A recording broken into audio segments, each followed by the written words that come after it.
some, cinema is considered the most important art form in the world today.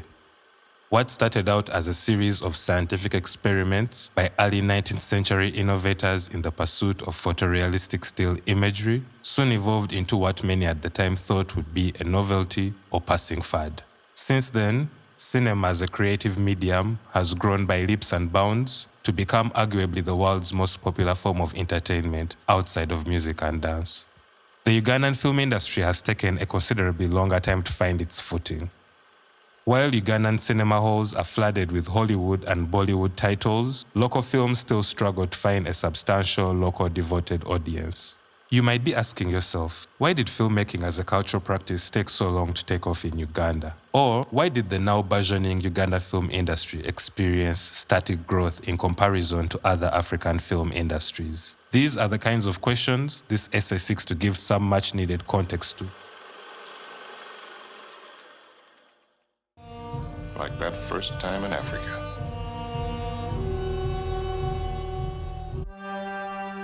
Cinema is the youngest of the major art forms being practiced in the world today.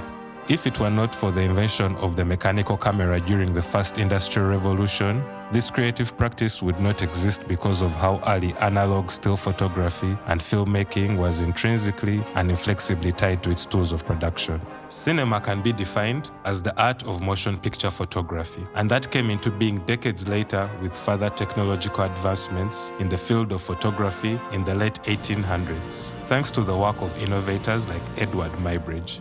The 19th century English photographer is most famous for an animated composition of still photos known as The Galloping Horse, made in 1887, a pioneering work of chronophotography.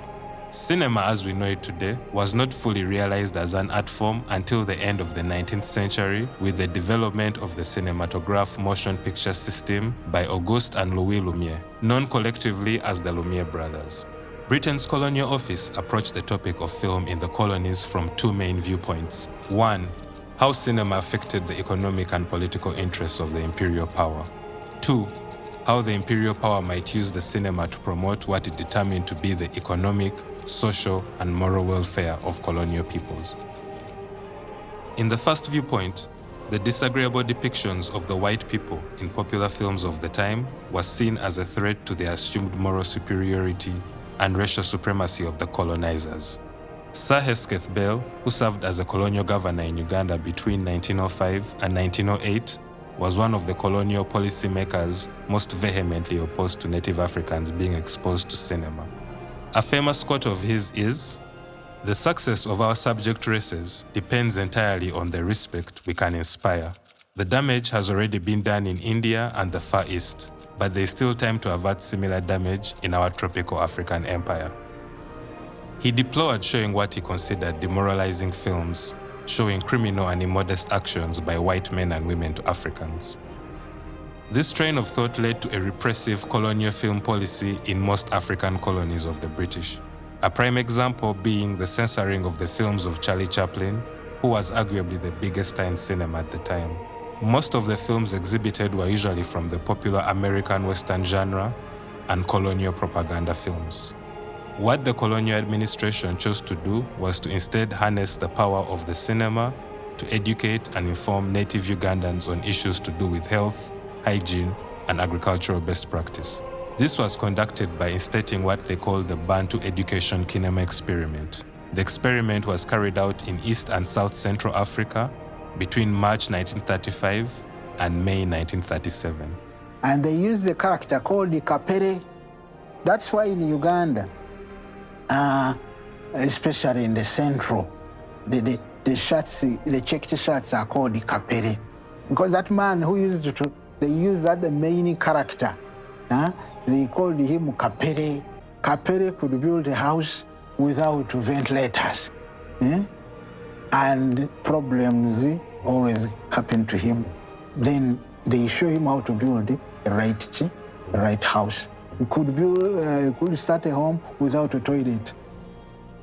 And then they teach the masses how to build it. Before you, in Uganda, or Uganda especially, before you start building a main house, toilet first. Because even the builders needed the way to go So you start with the toilet. All those that was shown on films. Even how to take drugs. They used to write it 2 times 2. When you write 2 times 2, someone sees 2 times 2, then he gets 2 here and 2 there. He takes them together. But they showed how to. Yeah, that was the beginning of film in Uganda. Colonial masters used it as a way of disseminating that information to the community. The research work of missionary and scholar John Mal Davis in the Zambian Copper Belt in 1932, funded by the Carnegie Corporation, is often cited as a key motivator for the British Empire to consider the filmmaking initiative in their sub-Saharan colonies. The findings of his excursion into the heartland of Africa were published in the 1933 book, Modern Industry and the African. In the book, he asserts that the mines of the Copper Belt had profoundly altered the pre-industrial societies in which they existed.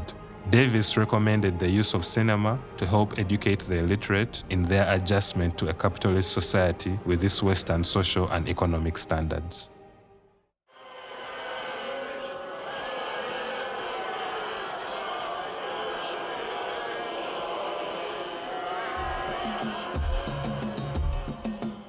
Local production of films in Uganda in the colonial period following the demise of the Bantu education kingdom experiment remained non-existent for over a decade. However, Uganda was used as a location of a star-led Hollywood production. The African Queen is a 1951 film starring Hollywood icons Humphrey Bogart and Katharine Hepburn. The film follows a British missionary played by Katharine Hepburn trying to flee German East Africa, where battles between British and German colonial troops have started at the onset of World War I. To escape, she enlists the help of a Graf steamboat operator played by Bogart. They attempt to sail down a river and navigate their way out of the battle zone in the face of attacks from German troops and life-threatening environmental challenges. The film was partly shot in Uganda and Congo, with the film crew setting camp in Butiaba in Masindi district. The crew and cast lived in Masindi Hotel, the first hotel in Uganda. Butiaba was used for its strategic placement. The Butiaba port town allowed access by boat to either side of Lake Albert to shoot on location in Congo and in Uganda. The boat rapid scenes were shot around Murchison Falls. The shooting of the film was documented by Katharine Hepburn in her 1987 memoir, The Making of the African Queen, or How I Went to Africa with Bogart, Bacall, and Houston and Almost Lost My Mind.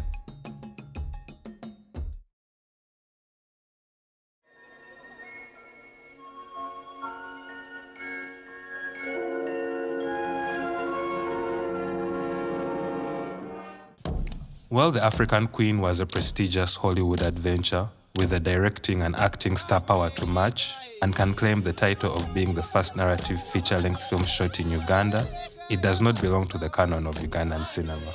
Ugandan cinema starts to take root a few years later with the making of the 1953 film Man of Africa. Although the film was directed by British film director Cyril Franco and produced by British Lion Pictures, the entirety of the cast and the vast majority of the crew were Ugandans. The film, set in the lush hilly terrain of pre-independence Kigezi, tells the story of conflict between the Bachiga and the Twa people trying to live side by side. In the film, the central character Jonathan goes in search for virgin land with his tribesmen to start new farms on. The land they find borders a Twa community. The Bachiga in the film have a clear distaste for the Twa people, looking down on them as primitive and backward. But not Jonathan. He strikes up a friendship with the community and tries to bridge the gap between the tribes. The main Ugandan characters are properly fleshed out, with complex relationships, goals, and varying temperaments. They fight, they help each other, they celebrate. Most importantly, they all have a unique understanding of themselves and who they are. This was not the case in most films shot by ethnographers and propagandists on the continent, which at times featured Africans stripped of any pathos or even possessing a complex outlook on the world around them. This was largely due to the colonial gaze and the white supremacist sentiments that looked down on the African way of life. The camera movement and compositions also provided for a level of cinematic flair that was absent in the production of colonial film projects up until that point. The acting in the film is also stellar considering the cast was made up of amateur actors. Chiga historian Paul Ngorogosa features in the film and served in a credited advisory role in the making of the film. The film premiered in the 1954 Cannes Film Festival in competition for the Grand Prix. The film has remained relatively unknown ever since, even in Uganda. It is currently preserved in the British Film Institute archive.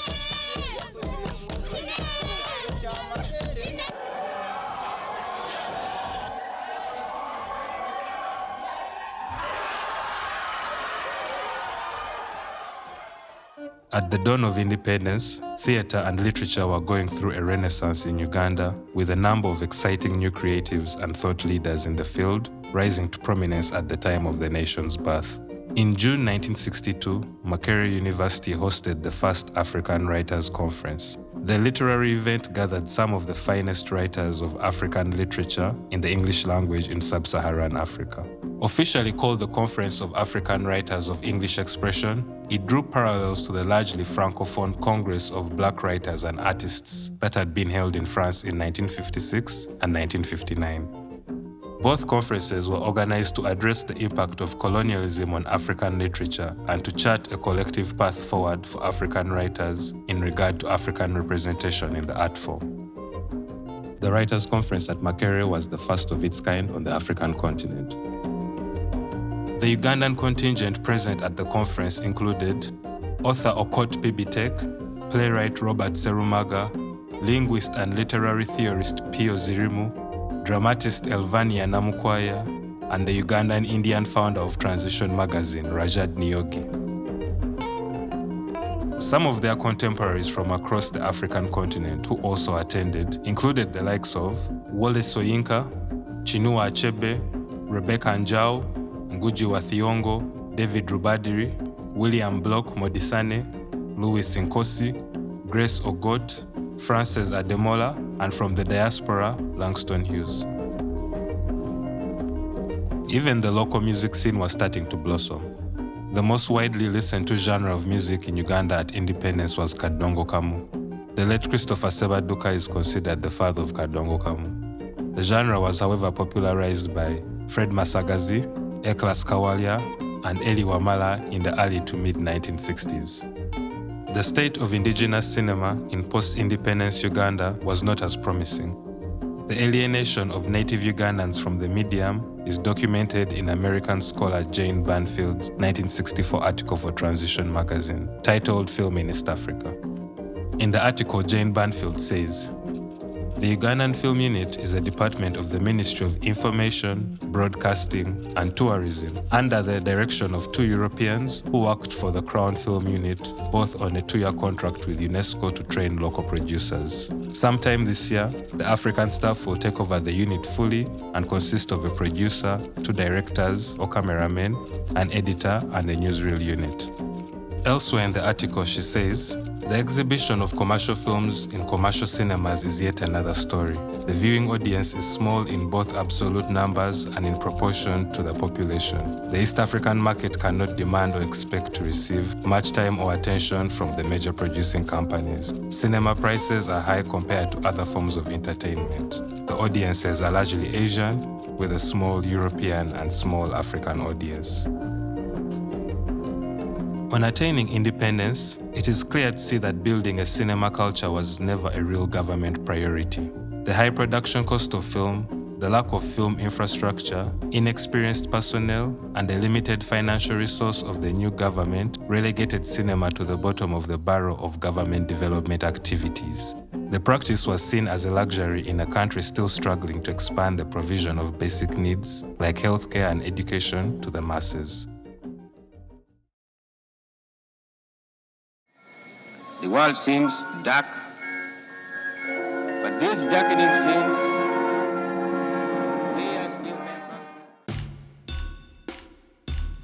spite of Uganda's relatively peaceful transition into independence, the country was not excluded from the political turmoil that spread over the continent in the early post-colonial period.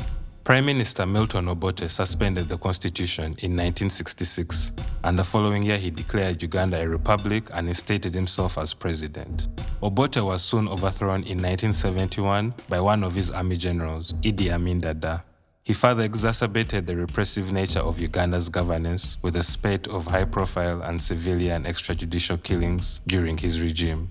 This ensured that there was no freedom of speech or political discourse in the media and the arts.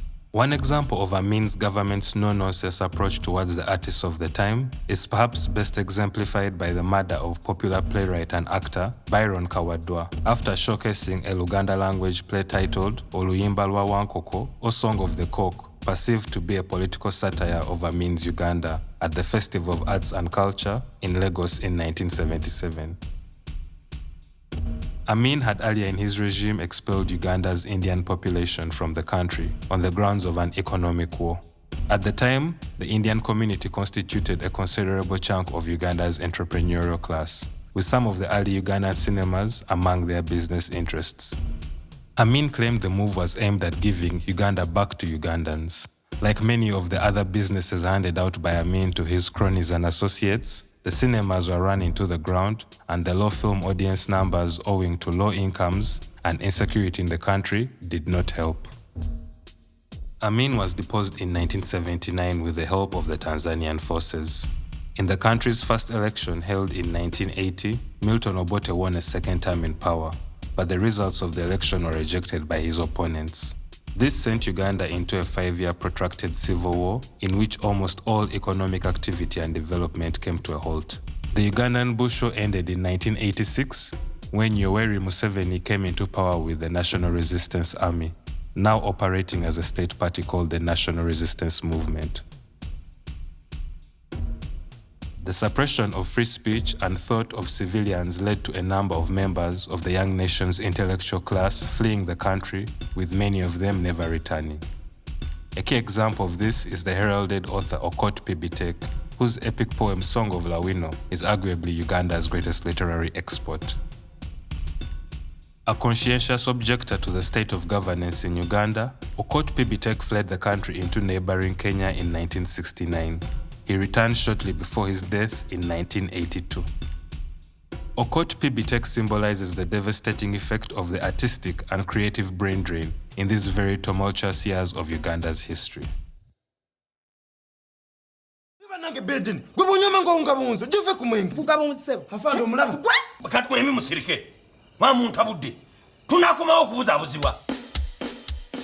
Key to this transition were a group of innovative employees of Uganda Television, Mike Makamazibu, George Sengendo, and Faustin Misamvu. The trio directed and produced early recorded theatre shows on the UTV soundstage in the late 80s.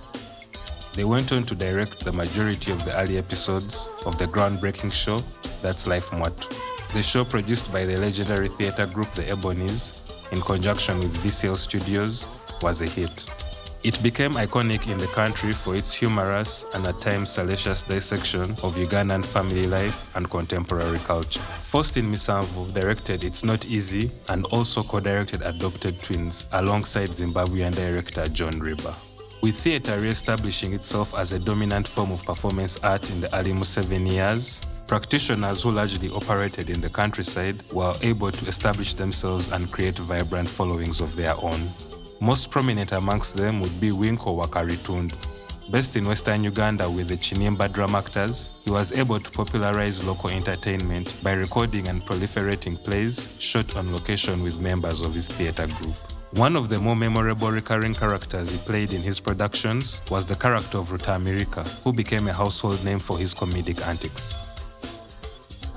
Although there was an increase in the inflow of Hollywood and Chinese cinema through VHS and later DVD in the country between the 90s and early 2000s, there was an increasing demand for local content.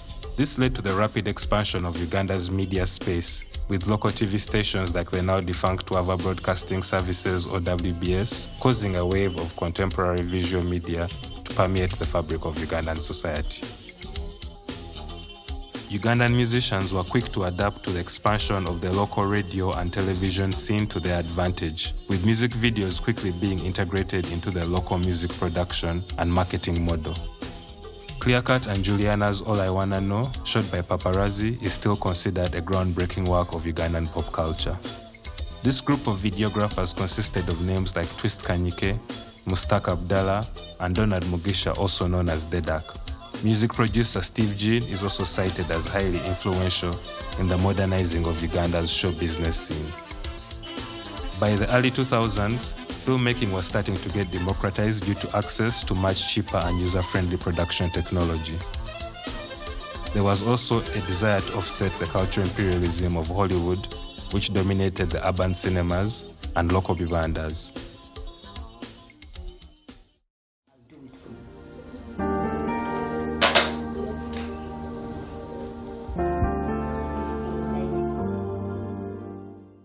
One of the leading proponents of the local digital feature-length filmmaking scene in the early 2000s was Hajj Ashraf Ssemwogerere.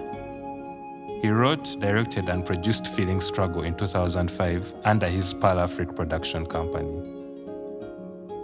I joined the filmmaking in 2000, around there, 2000, and becoming as an independent filmmaker, it was 2005. But those who were making films, they were either commissioned or making it for adverts and promoting some issue like cotton growing in Uganda or coffee growing in Uganda. And in the early 2000s, Nigerian films came here. That is 2003 there. Or 5 there, we started watching this one, Suicide Mission, Omusajja Agwana mu Chupa. There is a book from Nigeria called Lion and the Jewel, written by Wole Soyinka. Came here in 1972 and has been on the Ugandan syllabus for long. But from 1972 to date, if you count the people who have read that book, they are not even 100,000. And those who have read it, they read it because it was on syllabus. But when you come to that film which came here, 2005, Suicide Mission, by now, over 10 million have watched that. I also got excited. I had my son here, rest in peace, he died, but he could go to school and come back here to watch those films. They are so interesting because they are almost showing our life, the way they eat, the building of the houses. They are similar to ours. So people started, I also got interested that, now, let me try and do the thing. So 2005, around August, I got a camcorder. I bought it from Katwe there. Someone had bought this who bring all the equipment. I saw it. I went with my boy here. It was called the Chimera. They sold it to me. It was around 600,000. I told him, let us start. I had that story, Feeling a Struggle. We coded it. I showed it, and I received the full houses, full as it was done, the making. The story was strong. It tells the story of a girl kidnapped from her parents as an infant for a ritual sacrifice in modern-day Uganda. The girl, whose life is spared, grows up to be an influential attorney after being raised by a barren couple. She is soon discovered by her biological parents, sending the life of everyone involved into a spiral. It also featured household names of the time like Princess Sheila Vanunji and Patrick Omujuka as leads to add to its commercial appeal. All of a sudden, someone from London was watching it, told me that, let's take it to the London people. He bought even the ticket for me. I took it to London. In fact, I did not distribute it here myself.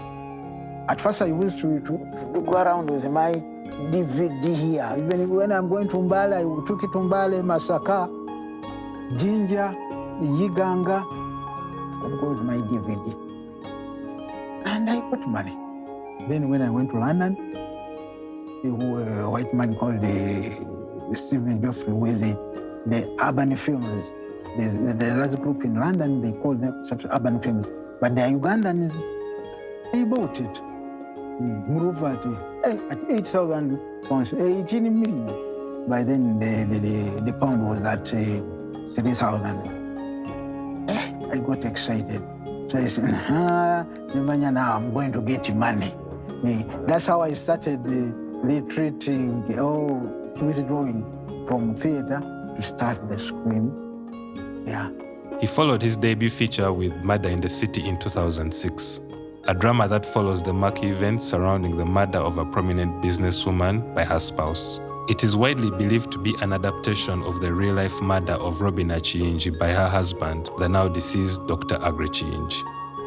His third film, Mukajanga, The Passion of the Uganda Matters, was released in 2009. In this film, Hajj Ssemwogerere makes the creative leap to a historical epic in his retelling of the execution of the Uganda Matters, a group of 45 Christian and Muslim converts sentenced to death by Kabaka Mwanga II of Buganda. This is his most widely seen film in the country, and on that basis, perhaps his most successful.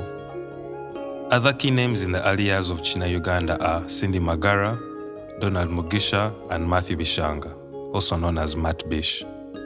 Cindy Magara was the first woman to direct a film in Uganda, which she did as a student at Makerere University. Her film, Fate, which premiered in 2006, tells the story of Kate, a successful corporate executive who succumbs to pressure from her family to get married. Her profession and family life is thrown a curveball when she realizes she is infected with HIV when her husband's dark past comes to light. Donald Mugisha, who started out as a music video editor, released his first film titled Divisions in 2007. The film starred popular musician Robert Kyagulanyi Ssentamu, more famously known as Bobi Wine, alongside 3 other characters who come from 4 different parts of the country and end up in the grimy slums of Kampala. They come to terms with the harsh reality of city life and the disparity between the social classes. Matthew Bishanga, also known as Matt Bish, following his film studies in Amsterdam, returned to the country in 2005. He set up a production company primarily working on music videos before writing and directing his 2007 feature, Battle of the Souls. The film is based on the dramatic spiritual redemption of his real-life brother, Roger Mugisha, who was a popular radio personality at the time. The film that starred Joel Atiku Prince and Matthew Nawiso received 10 nominations at the 5th African Movie Academy Awards. The film was let down on home soil by limited promotion and distribution. Other prominent titles from this earlier period of Ugandan cinema include Mariam Ndagire's 2007 film Down This Road I Walk and Henry Sally's 2008 film Chiwani, which spawned a popular Ugandan single of the same name performed by Bobi Wine. We have a problem. The problem I told you earlier that Ugandans are not trained. Most of them have learned it on job. In fact, the first trained person we had here was Matt Biff. Matt Biff from Canada. Then there's another one I got, what's called Max Cheyune. He also trained from Canada. He went as a journalist. Then he came back and also started. I worked with him on one project. Was it Murder in the City? Yeah. So it started that. But the rest were any professional. And many of them jumped on the wagon of making the film. So the problem we got, most of them were not writers of good stories. So we had many stories. The first one may be good, but the second one may not be interesting. So things deteriorated a bit. And this makeshift Vibanda be a favor. Our Vibanda, people were not coming. At first, for me, they watched it. Feeling struggle, they watched it. But the Vibanda people also were not, we did not cooperate so well. Others started pirating. And the makers became angry and started arresting the pirates.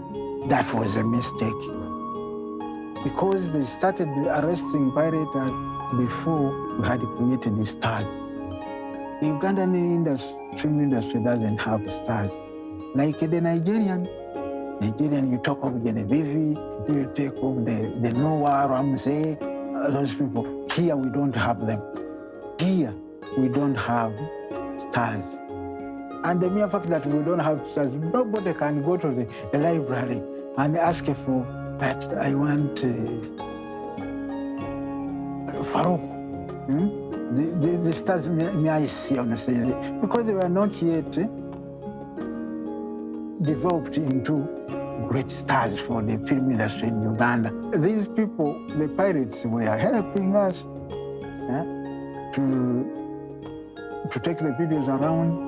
Yeah, but most actors, they are known film stars. They are known in Kampala, other than Masaka, Mbale. They are known there.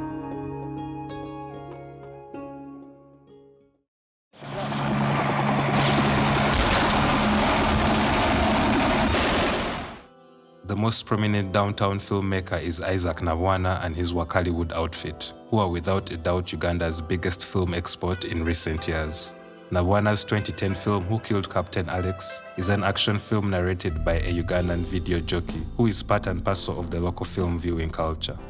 This film catapulted him into international fame with its unintentional humor, gratuitous use of violence, and overly ambitious use of green screen visual effects. The film's trailer went viral on YouTube and brought the attention of the world to Ugandan cinema like no film had done before, although local opinions remain divided on the quality of the film. His films are heavily influenced by martial arts and Hollywood action films.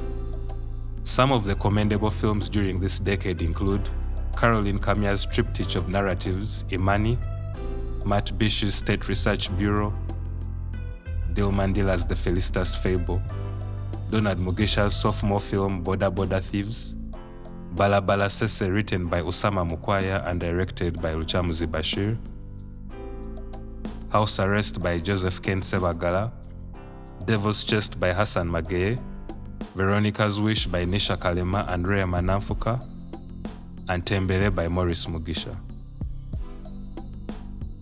Luke Manali's action thriller film The Girl in the Yellow Jumper became the first Ugandan film to be distributed internationally by entertainment giant Netflix.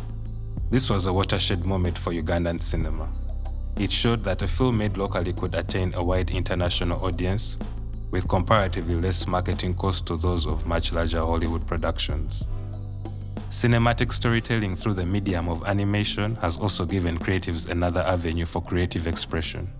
Most prominent in this new crop of digital storytellers is Raymond Malinga and his Creatures Animation Group.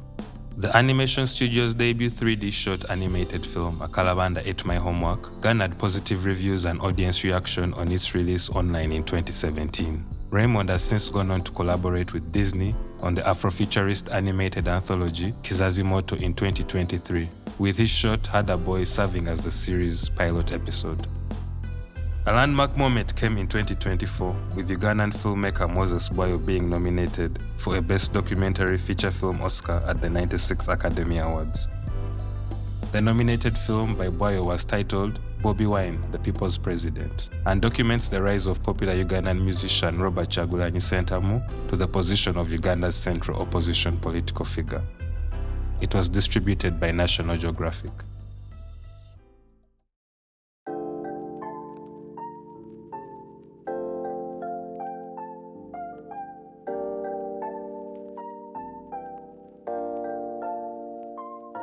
The desire of the current crop of Ugandan filmmakers to tell a plethora of stories borrowing from Uganda's rich cultural heritage, socio-political history, and contemporary pop culture far exceeds the economic and cultural limitations they face.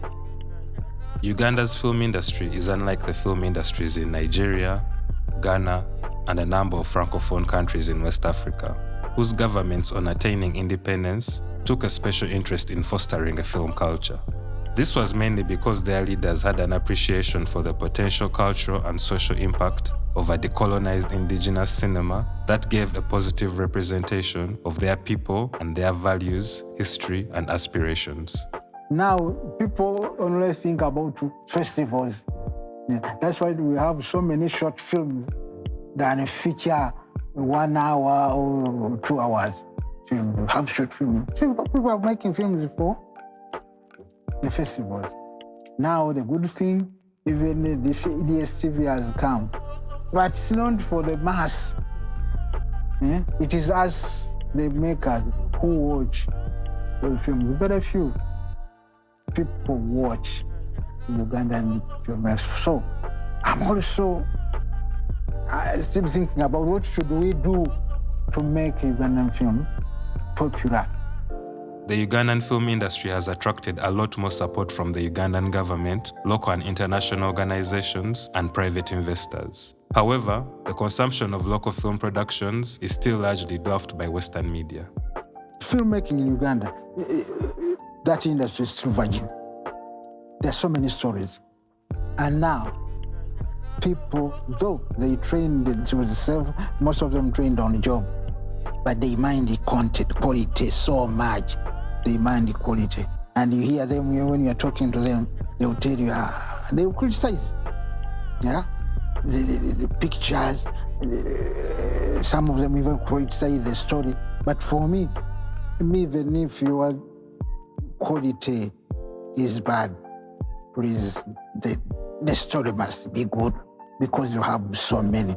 We have 49, the population is 49, 9 million. We have 49 million stories.